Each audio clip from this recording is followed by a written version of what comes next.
বিজেপির পশ্চিমবঙ্গ জয়ে সীমান্ত হত্যা ও পুশিন বাড়তে পারে শঙ্কা বিশ্লেষকদের। আর এতে উত্তেজনা বাড়তে পারে দ্বিপাক্ষিক সম্পর্কে। তবে গঙ্গা ও তিস্তার পানি বন্টন চুক্তি নিয়ে রয়েছে মিশ্র প্রতিক্রিয়া।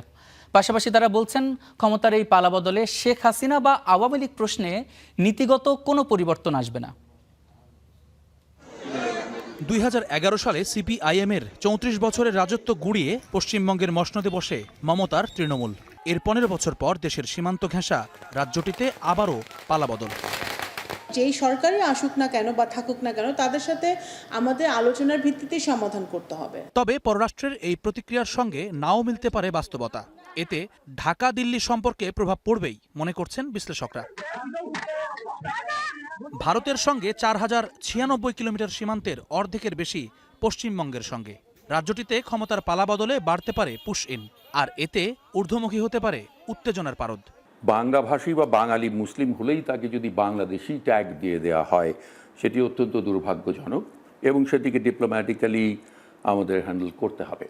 পুশিনের ঘটনা যদি বাড়ে, তাহলে আমি কিছুক্ষণ আগে যেটি বললাম যে দুই দেশের সম্পর্কে উত্তেজনা সৃষ্টি হতে পারে। মমতা ব্যানার্জি একটা ধর্মনিরপেক্ষ রাজনীতির প্রতিনিধি ছিলেন, কিন্তু শুভেন্দু ব্যানার্জি তিনি তো কট্টর হিন্দু জাতীয়তাবাদের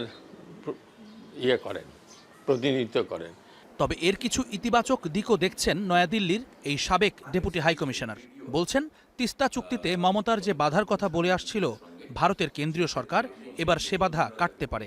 এখন যেহেতু কেন্দ্রে এবং পশ্চিমবঙ্গে একই দল ক্ষমতায় যাচ্ছে বা গেছেই বলা যায়, সেক্ষেত্রে কেন্দ্রের পক্ষে রাজ্য সরকারকে কনভিন্স করা এই পানি চুক্তির ব্যাপারে সেটি তুলনামূলকভাবে সহজ হবে বলে আমি মনে করি।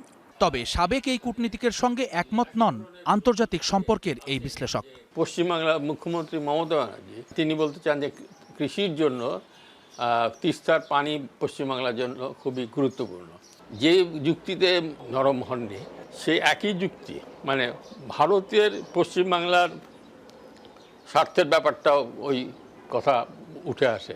তবে বিজেপির পশ্চিমবঙ্গ জয়ে শেখ হাসিনা বা আওয়ামী লীগ প্রশ্নে যে নীতিগত কোনো পরিবর্তন আসবে না, সে বিষয়ে একমত তারা। এই বিষয়টি সম্পূর্ণভাবে ঢাকা এবং দিল্লির বিষয়।